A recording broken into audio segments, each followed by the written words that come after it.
Today, we're talking about the top 5 mistakes beginners make in D5 Render. I'm going to show you what they are so you can turn ugly renderings like this into beautiful renderings like this. So let's get started. So the first thing I see is people often forget that you need to hide the horizon line. The horizon line is this little guy right here. And this is the tell if something's like CGI. If you see this obviously doesn't happen in the real world because the world is curved. You actually don't see this harsh cutoff, right? So what I like to do is I like to use the terrain tool, paint in some hills. So all I do is I literally go over here, I go over to sculpt, paint some of that to help block it. And then I overlay some vegetation. I even go in and I start brushing vegetation. That way that's all hidden. And like, if you don't want to do this, if for some reason it doesn't have terrain, you could literally just go over to assets, go to model, and you can grab backdrop planes and then just tuck one of these guys behind your scene, and then you never see the horizon line. There's plenty of ways to cheat this. And I don't even like to call it cheating. I mean, this is just like something you got to do now, right? Next one is camera settings. A lot of people start with this like really wide camera angle. So check this out. This I set to like 21. Sometimes I see like super low at like 15. It just doesn't look right. Although 21 is like around what human eye is, you know, in a way we are recreating photos using photography. So typically those lenses go a little bit higher. So I like to be, you know, between 25 to 35. And you always want to be around eye level. You don't want to be like looking down like this weird, awkward kind of look. You want to be about eye level because this is how humans perceive space. And then the other big thing is you need to make sure your projection mode is on 2-point.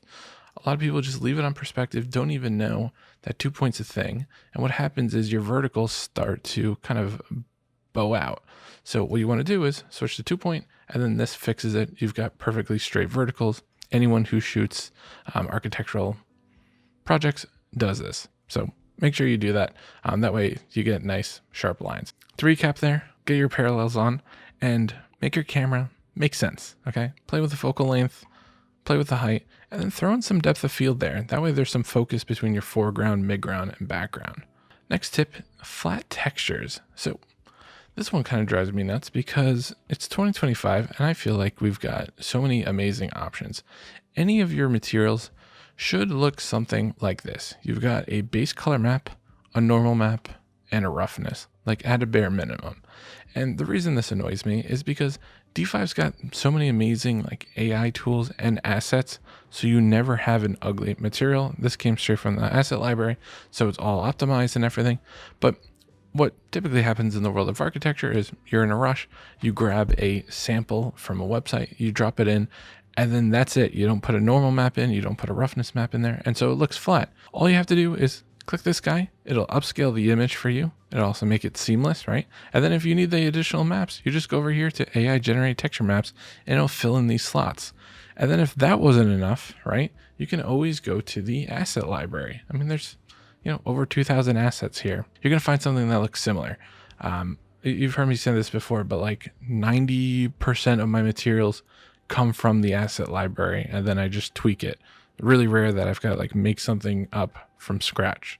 Okay, unless it's like a very specific spec, then obviously I'll do that. I'll import it, I'll fix it up, and then we'll do the AI generate maps. But you gotta have something there. You know, that's the only way to imitate the real world. Because like, you know, the normal map makes it look like concrete. So let me just turn off this blur here so you can see what's going on.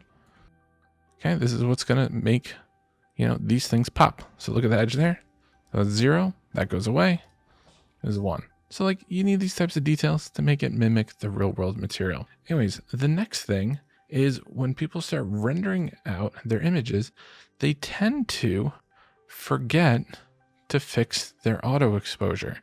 It's on by default, and I wish it weren't, because what happens is it makes your images so bright. Like this is with it off, this is with it on. So super, super bright, super overexposed. If you ever see white pixels, that means your image is burning. That means it is so bright, there's no texture data there. You never want that. So you've got to dim it down. You can have the auto exposure on and then, you know, lower the compensation, of course. I'm not saying you don't. It's just, I find this always gets people in trouble, especially starting out. So I recommend turning it off and then playing with the slider here. Again, pay attention to the highlights, the hotspots, whatever you want to call them. You don't want to go too bright.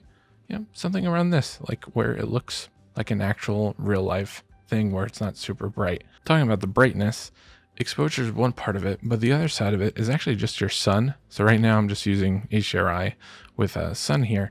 Is I see a lot of this where the sunlight intensity is super, super high and sun disk radius is like nothing. And what this does is it gives it a very like CGI look. Look at how sharp those shadows are, right? That doesn't happen in the real world. The sun disk radius should be about like, 5 and above, and it helps soften that up. And there's too much contrast with the sunlight intensity. So my values are actually really, really low. I don't think we ever go beyond 2, just because it just doesn't look good, right? And that's too much contrast. And again, that's going to give you that CGI feel. So you want to make sure you lower those values, okay? So again, exposure, and then these guys. And they're all editable. You could go to Geo and Sky, play with the settings in here to lower sunlight intensity. You could do the same thing in custom. Very easy to modify, but again, you don't want something like this. I see too much of this, and that's just not right. So make sure you lower that. The other thing I'll point out is, and this is a big one, when people start out, and I can't really blame them, they usually use the grass material in D5, which isn't the worst thing in the world, but let me show you a good example. So I'm going to drop a simple plane here, and I'll show you kind of the issue with it. Is if I grab this and I just change the material to grass, this by default is way too saturated. So once I see this colored grass, I can actually tell you it's like a D5 render image. It's just like, it's the default grass. It looks fine, mesh wise, but the coloring is completely off. So there's actually several things you can do to kind of fix that.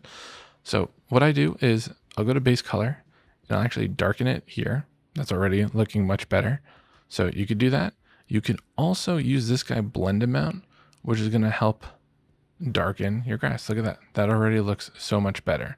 So if you're using the default grass, do this at least. Don't use the base values. It's too bright. It's too saturated.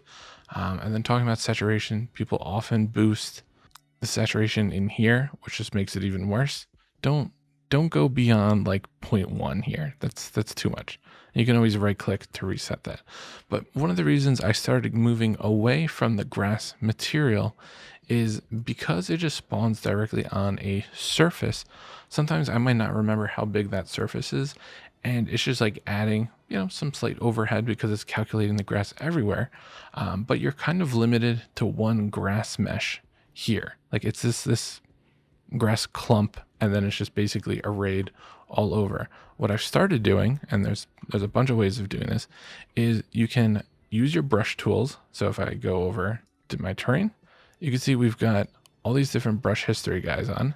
So let me show you these. This is basically three clumps of grass put together, right? So this is like before, simple grass. And then this is the 3 clumps. So that's one way of doing it. That way you get some variety, because in the real world, it's not just like one grass clump and then that's it, right? No, it's a bunch of different species and everything. Same thing with your trees and everything. You want to have some sort of variety, and like maybe that's kind of like the bigger point here. You should have variety, but D5 does have the tools to like give you that kind of variety. So like here we have like a bunch of rocks and everything, a bunch of like weeds here and everything. But my point is, you could brush, and then you can also use the scatter tool. So scatter is this guy. It's the same thing. You can use their presets. It's just like a mixture of different species. So that is really, really useful. So then just to show you what it would look like on scatter, in case you're curious and you've never used this, I'm just going to grab one of the presets and I'll load up this guy, natural meadow, and you're going to see like the difference between this and like the regular grass. Just go with scatter. Look at this. There's like 15 different types here, and they'll spawn in just a second. And there we go. So you can see we've got some clumps here of this plant. We've got some grass, right? We've got this plant over here. So you can see it's not just like one simple thing. So recap on the grass. It's like, make sure it's not oversaturated, and make sure it's like a variety of things, and leverage the tools in D5. You've got brush, you've got path, you've got scatter. You have all these different options. And talking about path and scatter is like these guys, right? We've got these nice little bushes here. This is a simple path, right? And all I'm doing here is I'm just playing with the random offset, spacing, and scaling. So it's not so samey. Like, I'll show you a difference. So this is all 0. Okay, now which one looks more real, right? So this is literally the same thing arrayed. This has got some variety. Okay, so I know I'm really harping on this one, but vegetation makes up like a big part of renderings typically. You want to make sure you do it right. So get your coloring right, get your variety right, and it'll make a big difference. And if you stuck around, I'm going to give you a little extra bonus tip that I find don't use enough or leverage, which I think is a real shame. But right over here, layers and scenes are so powerful. Like if I just click this guy, it just turned on all my layers because I was organized. So I can easily turn on all my lights, my vegetation, animals if I want. And I can literally go between something basic like this and like this with everything there and just a click of a button, right? But that can only happen if you use scenes and layers. Scenes, remember that they can remember your layer visibility state, your object visibility, and your environment settings. Like when I'm working on a project, I literally have one view and I probably have like 3 to 5 different light setups where I'm playing with like the AI atmosphere match.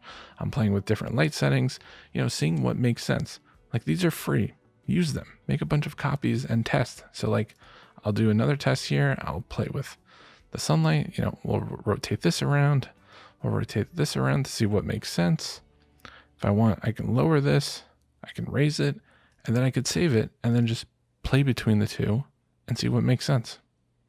So anyways, that's it for this video. I want to give you guys some tips. I've been seeing this hundreds of times in like the past couple of weeks, and it's just like, I want to put this video out there to help the newbies. So if you have any questions about this, drop a comment. I'll get back to you. As always, consider subscribing and liking the video. See you next time.